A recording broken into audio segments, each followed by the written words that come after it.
So I was talking about working on the hexagons, either a modern hexagon or a mosaic. I want to do a honeycomb backing for backing a drape for the canopy of my bed, so it'd be at the headboard, and I've resourced wholesale silk, shantung silk, and it has very many shades of white, to a stark white, to an ivory with a touch of yellow, or something that another white that's really has more of a touch of pink, or a white that has a touch of tan. And I think I want to go with the ivory because of the yellow. The yellow on the highlights of the silk I think will complement the gold. And what else? I like the metaphor for when I look at these, the color, that it reminds me of parchment. So I want to work on that, which is kind of an odd time for me to be bringing this together because my thumb does not have as much bending function as the other one anymore, okay? The hand doctor, of course, is not there to explain A to Z, just like we can give you a shot. He's not telling me how not to, you know what I mean? I can force it. It's not really doing it that much. So writing, it's not holding my pen as well. It's kind of changing how I articulate a signature because, you know, and then I find I'm trying to use this to be the fulcrum of my opposable thumb, which is not really good because I've seen the X-ray that this bone is already a little off this one, and that's could be a precursor to arthritis, except this joint is not grinding. It's producing a space though. So, which the doctor informed me that, you know, is usually, you know, how arthritis occurs because of that. So I'm like, do I learn to use my other hand? Which I may need to do and start doing it, because honestly, I think what is keeping this thumb in a bad position, in that I keep abusing it, is doing the light streamers and the comb out. Because when I comb, I'm using a comb like this, and this here is being used as a lever to hold that comb, to pull it through the length of the hair. So anyway, and so now I want to do hexagons and my honeycomb for my canopy, for my bed headboard. I'm needing to sew with a thumb that's not quite as articulate as it used to be before I tried to put the very obvious knob in the floor of the Pet Ego trailer. It wasn't a screw, it looked like he just fit it in. Fit one side, the other lip flipped out.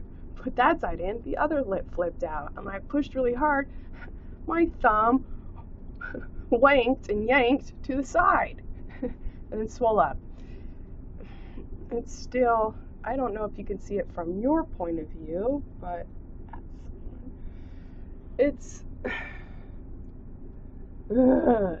just a little, it's off. It's off. It's off at this joint. It's like, wing. And I don't know that it's ever going to go back, but it does not have as much, like this one has a rounded arch. This one does not arch as much. It does not close as much. So anyway, not something I forecasted I would have to hover over in terms of procuring maintenance.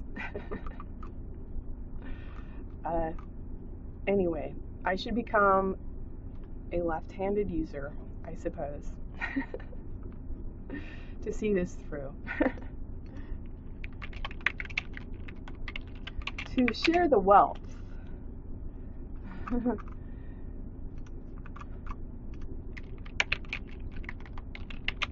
Right? I mean, he didn't show me this x-ray of the left hand because someone interrupted, which is weird. We're in an, so, you know, when you're put into a patient room and the doctor comes in, I'm trying to think of the times I've been interrupted when I'm finally one-on-one with the doctor,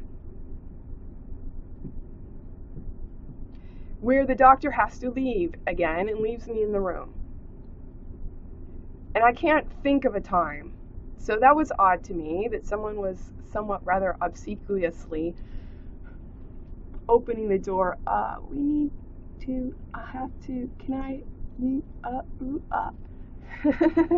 and the doctor leaves, and then he forgets to show me the other x-ray. I want to know, is this one off a little bit? Because you know what? For sharing the wealth, maybe I really industriously need to learn how to use my other hand. And the other thing I need to do is perhaps procure some,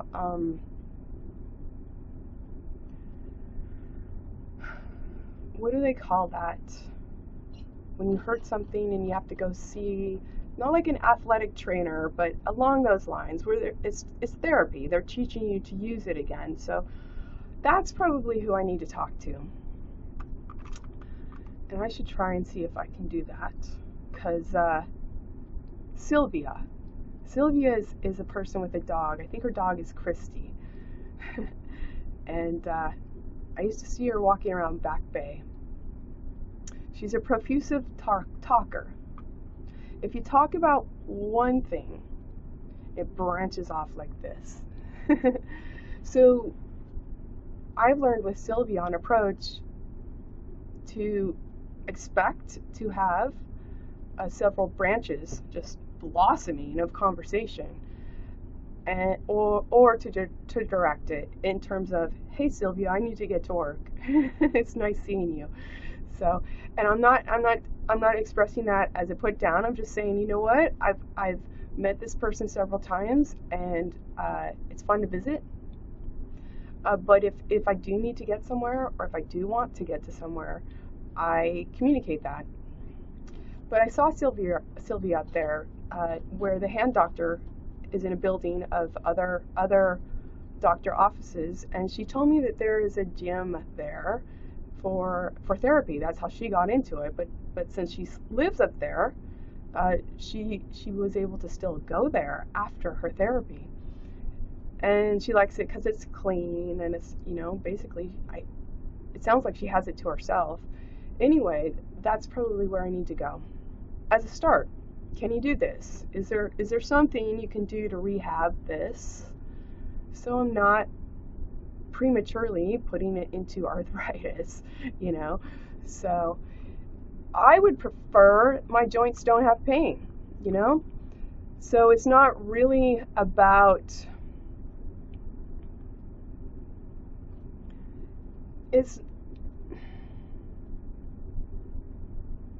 I need to figure a modest way to keep going for reward. You know, whether it's using this hand, the left hand, or understanding what I need to do to get this one in alignment. Can it be done? And augmenting, probably by still using this hand, to be pain-free in the joint.